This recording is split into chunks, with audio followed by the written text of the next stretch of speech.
Thank you. Thank you so much for letting me join this incredible group and just to be here with all of you. She's told me a little bit about some of your backgrounds, but I look forward to getting to know each one of you, hopefully someday, now that I'm your neighbor. Okay, so just the fact that I'm sitting here in this room with you and listening to these conversations and the conversation that you're a part of, which is, you know, what is my role to play in culture change, in what's unfolding on this planet right now, which for a lot of us is a hell of a ride. So the fact that I'm currently living in Ponta Delgada is very surprising to me. This was not on my 5-year plan. This is very much a unfolding that I have committed to in my life, spiritually, physically, financially, in trying to understand what my role is in this moment, in being of service, and really trying to stay conscious in that question of what my role is. Because my past was one of going what I would call unconscious in the exploration of how can I save or change the world.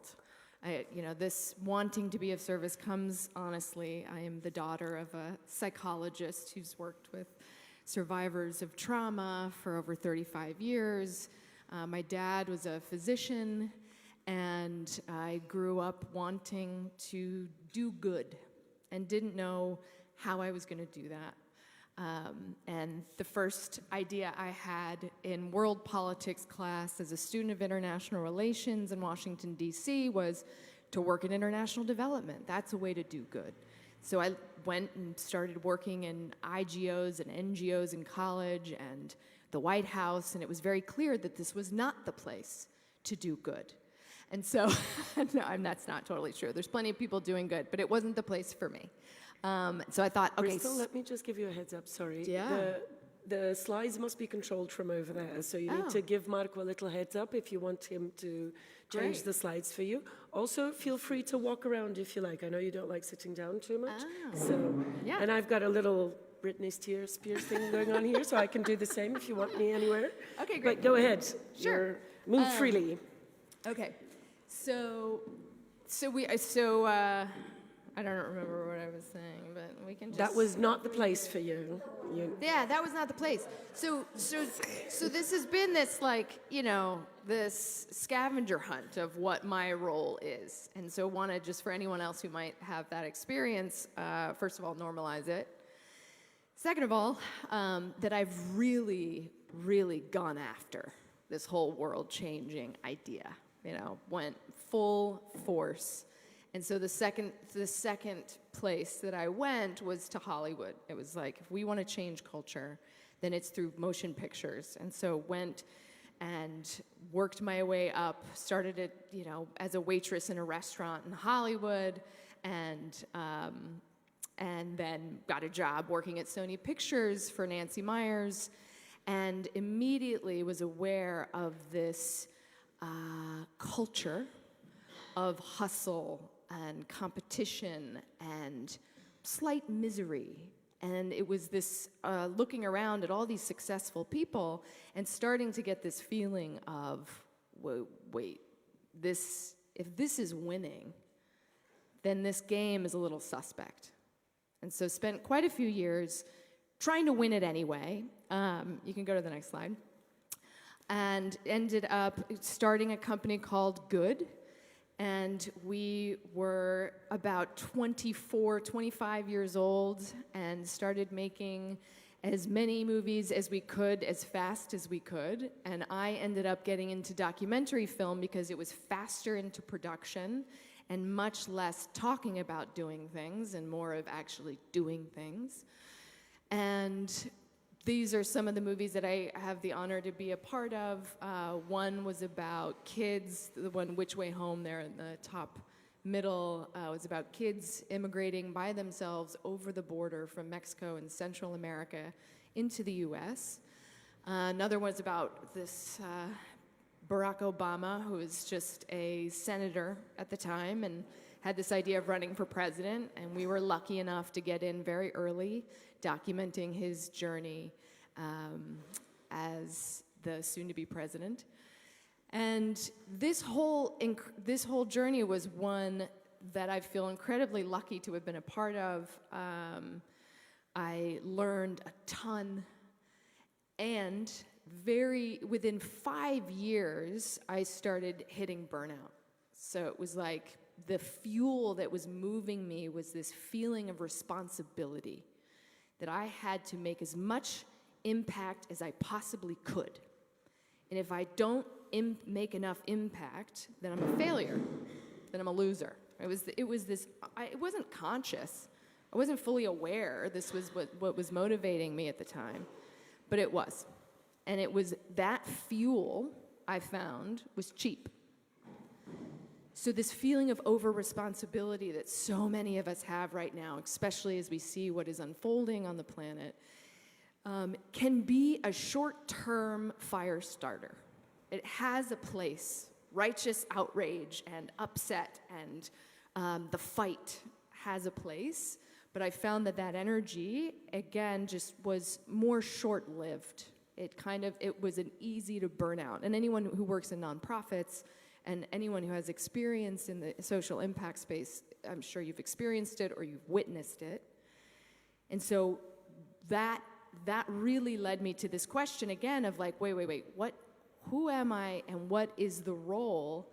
Because if this is winning, if this is impact, which I was getting the external validation. I mean, these movies, there was one that was nominated for an Oscar and won Emmys, and it was a high for a while, and then it wasn't.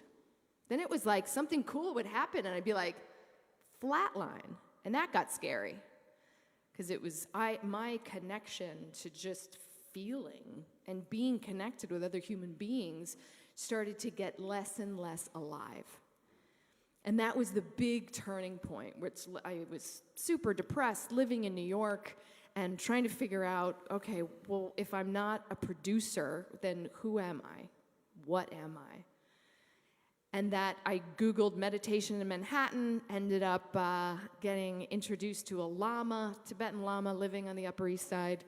And I said, I want to learn meditation. And they said, we don't teach that anymore, but come meet the Lama. You want to meet the Lama? And I was like, yeah, okay, I'll come meet the Lama. And I'm in a meeting in the Lama's office, and the Lama says, I'm so burnt out, and I'm just so tired, and it doesn't matter what I do, it's never enough. And he said, oh, well, but what do you do? And I said, I make documentary films. And he said, a documentary? We want to make a documentary. And then the Tibetan Lama proceeded to pitch me a fucking documentary film to make. And I was like, you have got to be kidding me. And so it was the ultimate irony. And I ended up being like, okay, I give up. And he said, if you come and help film, then I will take you on this pilgrimage in India and Nepal. And I was like, okay, if I can get to India and Nepal. Who says no to that? I have to do that. And that was after going home and being on my mother's couch and crying for a long time and going through a total identity death of like, who am I without my job? I don't have a website. I don't have a business card. How do I explain myself? And so that kind of, I call it this, we have a restaurant, it's like a buffet in the US called Soup Plantation, if anyone knows it. Soup Plantation. You can get pretty much any kind of food there. So I tried that with spirituality. I tried every kind of thing I could get my hands on to try to answer that question of what is my role? What is my place in all of this? I don't even know what the next slide is, but let's see what it is. Yeah, so I'd say that this was a perfect encapsulation of kind of the headspace that I was in my 20s, which was the world was broken and mine alone to fix. this pressure, this sense of responsibility, this feeling that nobody else was going to do it, and so I had to be the superhero. And again, that was the cheap fuel that ran out. And so this is just a photo from, part of my journey was doing a master's degree in spiritual psychology. So I ended up spending 3 years kind of going deep into the labyrinth of my own consciousness, of my lineage, of my roots, doing vision quests and psychedelics and pretty much anything you can think of. And one of the things that I did was this one-woman show that was about this shift that I was going through. And it really was this shift of a way of being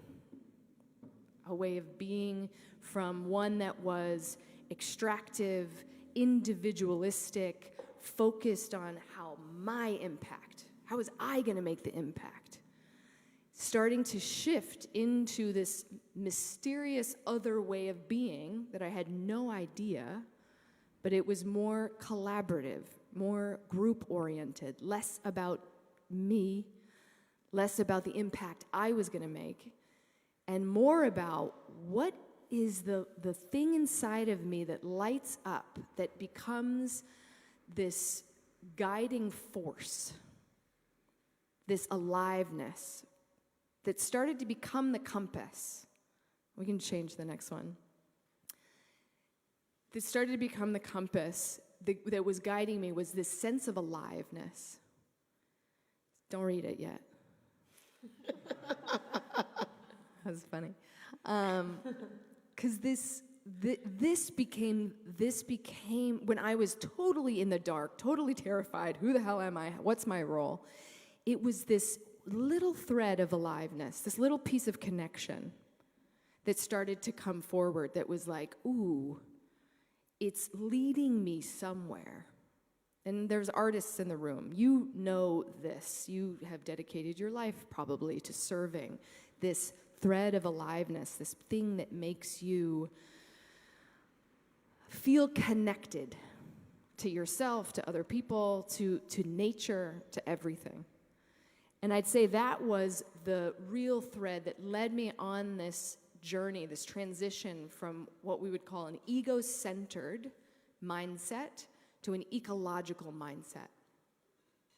Where if you, go ahead, you can go past this quote. I'll share this later. Keep going. Let's go again.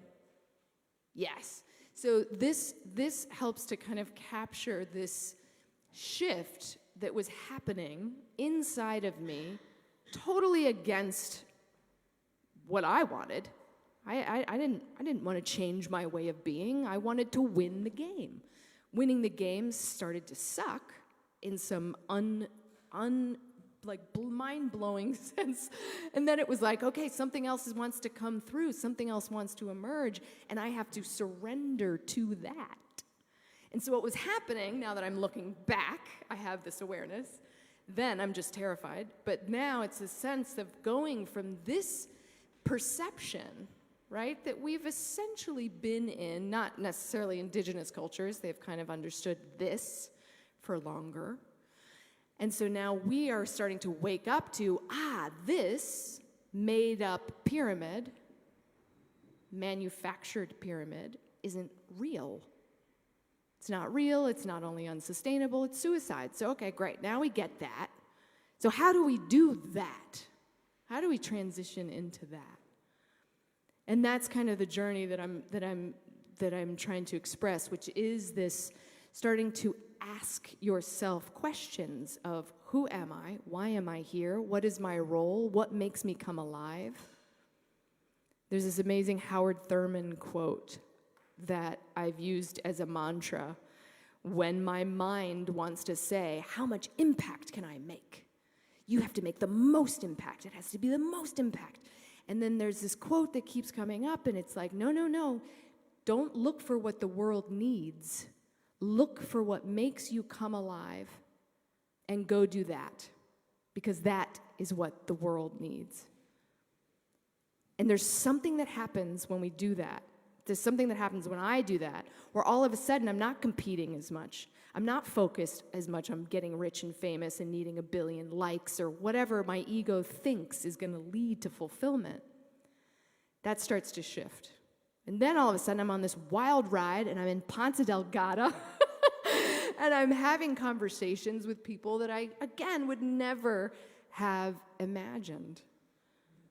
And things start to happen, synchronicities, things that are non-linear, like my friend Dylan, who I spent time working on a farm the last 2 years in rural Montana, who just happened to be here at the same time. And so let's go ahead and shift it. And so part of that journey is following your own roots down, really looking at what are the assumptions I hold, what are the beliefs I carry, how are those beliefs, how are those creating behaviors that are reinforcing extractive ways of being on the planet. And this isn't just about how much you recycle. This isn't about what your choices are with this isn't just about that. That becomes a byproduct. When you start to just focus on what makes me come alive, we become less needy of all the other stuff, of all the other need for external validation, of clothing, of whatever the thing is that is your addiction. For me, it was external validation. It was this, I wanted to know I was making impact, and I wanted to measure it, and I wanted to understand it, and I wanted everybody else to know it, and I wanted to feel like could be making the world more safe. And that's sweet. I mean, it's not that bad. It's like, okay. But for me, it led to feeling like I was never enough. It was never, ever, ever, ever enough. And so you were extracting from yourself. Exactly. It just becomes this way of being that's extractive. And so the piece of this conversation that I'm most passionate about is where we start to model, where we start to experiment, and this is such a beautiful experiment of getting a group of people together, creating a bid, potentially working towards all of these beautiful goals together, with or without the bid. I see that happening here. And just starting to explore, okay, what is my role in this? What makes me come alive? What is my life? Imagine your whole life has given you a PhD. It's like, what are you standing on? What life experience? What professional experience? Because all of it has been in support of this moment, asking this question. But it's a discovery, and that's the part that feels exciting to me. Cool. How much? Where are we here? 5 more. Okay. Let's go ahead. Yeah. So we have 5 more minutes total. Yeah, we're at 7:30 now. Okay, great. It's 7:30 now. Okay, great. Sweet. So one of the moments of this journey that really, because on the moments of this journey, right, there'll be these key pivots. If you know anything about Joseph Campbell, he's a famous mythologist who talked about the monomyth. It was all the stories of the world would have similar journeys and themes. And so the idea of the hero who gets the call to action, and they're like, no, I can't go. I mean, it's every Marvel movie. It's like, no, I won't go. And then eventually they have to go, and they go on the journey. And then immediately they meet a threshold guardian, which is the person that's terrifying. It's the dragon that they have to slay to take the next step. So anyway, so it's starting to see that journey and our lives in the context of that. This was one of these moments where I, just had this deep shift, deep pivot. And it was in the story of the founders of an organization called Pachamama Alliance in San Francisco. And so they've been doing work to help protect the Amazon rainforest in Ecuador for, I think it's over 30-something years now. And the way that they tell the story is that they went down to the Amazon to spend time with this tribe, of which there are like 500 people left. And they get down there and they said, well, welcome. You know, we called you here. And they were like, what do you mean? We came to help you. You didn't call us here. And they said, we believe in dreams, and we dreamed you here. So, like, we came to you in your dreams and called you here. So immediately it was like, huh? And when they got there, and they're taking a tour, and they're in the wild of the Amazon rainforest.